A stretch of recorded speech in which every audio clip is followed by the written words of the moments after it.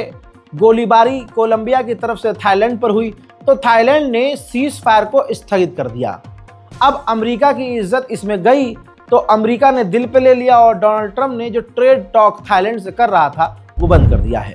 उधर भारत के मुसलमानों को नफरत की निगाह से देखने वाला, भारत के मुसलमानों को आतंकी टैग लगाने वाली सरकार, भारत के मुसलमानों को आतंकवादी मानने वाली सरकार, भारत के मुसलमानों पर जुल्म करने वाली सरकार, इसी सरकार का विदेश मंत्री और प्रधानमंत्री जब दूसरे अरब देशों में, मुस्लिम देशों में जाता है तो अपनी बत्तीसी बाहर निकालकर छाती उचकाकर छाती से छाती मिलाकर खुश होता है और उनको यकीन दिलाता है कि अरे हम तो आपके सगे हैं। तस्वीर आपके सामने।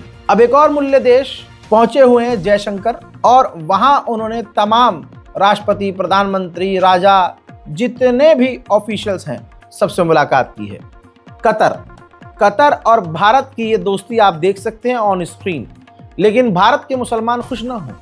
आपको कल भी गालियां बकी जा रही थी इस एक समाज के द्वारा और यही सरकार आपको कल भी परेशान कर रही थी और आज भी करेगी। अब नॉर्थ कोरिया से अमेरिका पंगा लेने की तैयारी में है। साउथ कोरिया और नॉर्थ कोरिया की बनती नहीं है। साउथ कोरिया के साथ अमेरिका मिलकर, बल्कि अमेरिका साउथ कोरिया के लिए कहा जा रहा है पनडुब्बी बनाएगा। साउथ कोरिया ने कहा है कि ये अमेरिका का कदम नॉर्थ कोरिया की नींद उड़ा देगा। अब इसी के चलते हुए इसी मुद्दे पर चीन ने आपत्ति जताई है और खतरा बताया है। चाइना ऑब्वियसली नहीं चाहेगा कि साउथ कोरिया के साथ इतना अमेरिका मिल जाए कि नॉर्थ कोरिया के खिलाफ वो पनडुब्बियां बनाए।